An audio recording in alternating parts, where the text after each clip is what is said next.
Bonjour à tous. Le 12 octobre. L'illusion de Dawkins. Avant que les montagnes soient nées et que tu aies donné un commencement à la terre et au monde, d'éternité en éternité, tu es Dieu.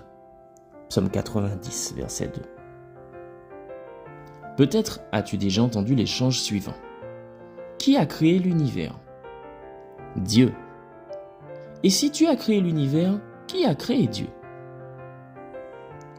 Même si la question universelle de savoir qui a créé Dieu est souvent posée par les enfants, nous ne devons pas l'ignorer ou la sous-estimer. En fait, dans son célèbre livre « Pour en finir avec Dieu », Richard Dawkins place cette question comme le pilier central de son argument contre l'existence de Dieu. L'hypothèse du concepteur soulève immédiatement le problème plus large de savoir qui a conçu le concepteur. Comment pouvons-nous répondre à cette question? La première chose est à noter que cette question démontre l'incompréhension qui caractérise souvent l'esprit incrédule. Pourquoi est-ce que je le dis?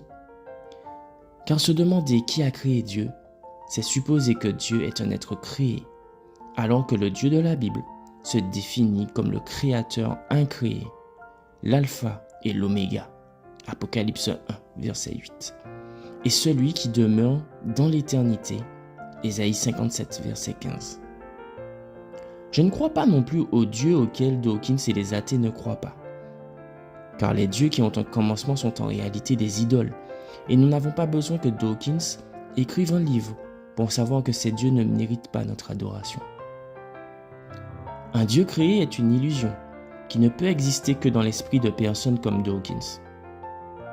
Le Dieu de la Bible existe de toute éternité, sans commencement ni fin, comme il est écrit dans le psaume 93, verset 2. Il est le créateur de tout ce qui existe.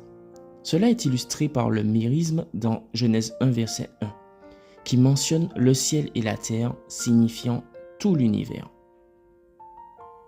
Mais la chose la plus merveilleuse à propos du Dieu de la Bible n'est pas sa puissance ou sa transcendance, mais son amour. Le même Dieu qui a créé l'univers, qui n'a ni commencement ni fin, à travers les mystères de la piété, 1 Timothée 3, verset 16, est devenu un être humain et a vécu parmi nous, Jean 1, verset 14. Et aujourd'hui, celui qui t'a formé, ô Israël, sois sans crainte, car je t'ai racheté et je t'ai appelé par ton nom, tu es à moi. Ésaïe 43, verset 1. Bonne journée à toi.